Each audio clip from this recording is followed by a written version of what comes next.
वहीं दूसरी जानिब मरकजी वजीर मुख्तार अब्बास नकवी का कहना है कि हाथरस केस के कसूरवारों को बख्शा नहीं जाएगा। उन्होंने कहा कि राहुल और प्रियंका मुतासरीन के जख्मों पर नमक छिड़क रहे हैं, इससे ज्यादा कुछ नहीं।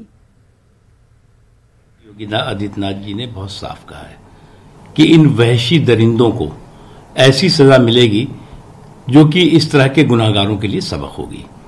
Action speak louder than word. अब जहां तक सवाल है कि जो कुछ अभी ये भाई बहन कर रहे थे कांग्रेस पार्टी के फोटो फ्रेम में फिक्स फैमिली के लोग, वो क्या कर रहे थे?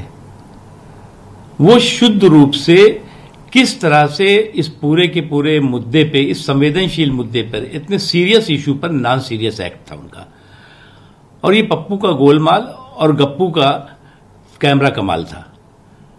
अब जो पप्पू का गोलमाल और गप्पू का कैमरा कमाल, आपने देखा होगा, कैमरा दिखाओ भाई, कैमरा लाओ भाई, मैं पैदल अकेले जाऊंगा, मैं दुकेले जाऊंगा, मैं पद यात्रा करूंगा, मैं क्रांतिकारी बनूंगा।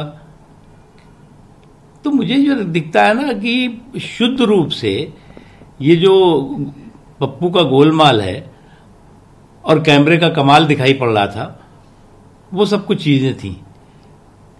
जिस तरह से इतने संवेदनशील मुद्दे पर एक पिटी हुई पटकथा के आधार पर पॉलिटिकल पाखंड दिखाई पड़ा,